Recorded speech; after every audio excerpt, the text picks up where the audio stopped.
Turkey is a key player in the Syrian refugee crisis that has affected most of Europe as well. As we know, the flood of refugees has left the country carrying a heavy burden. CCTV's Mihal Bardavid has more from the border. 5 years since the war began. 2.7 million Syrian refugees are now in Turkey. Over 50% are children. These numbers bear the weight of conflict. It is those numbers that reflect the enormity of the suffering. Turkey is host to the largest number of refugees.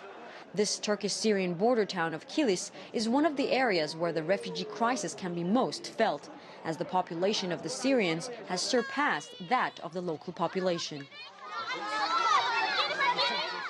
The conflict has spilled over into Kilis, and not just with an overflow of refugees. Security has become an issue as well, with 11 rockets hitting the town in just 1 week, killing 2 people, including a 4-year-old. One rocket dropped into this field right across the state hospital behind me. The government says they were fired from within Syria. Though since the cessation of hostilities began, the flow of refugees at the Kilis border has decreased, Turkish President Tayyip Erdogan insists Turkey will continue supporting refugees who come knocking at the gate.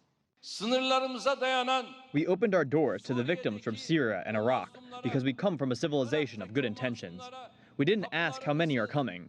There are 3 million refugees here now. We have to continue accepting the people escaping bombs with an open-door policy, no matter what. Meanwhile, as Turkey and the EU discuss a potential refugee deal, including Turkey's demand of more aid and potentially an exchange of migrants, Turkey's main opposition stresses this policy is unethical. Today, over 2.5 million migrants want to leave Turkey and reach Europe. But human life is not to be bargained upon. The Charter of Fundamental Rights of the EU indicates a migrant's life must not be put up for bargaining. As we enter the 6th year of war, leaders continue to discuss political ways to end the fighting and new mechanisms to stop the flow of migrants from Turkey to Europe. Yet with no end in sight, the challenge only becomes bigger. Mihal Bardavid, CCTV at the Turkish-Syrian border.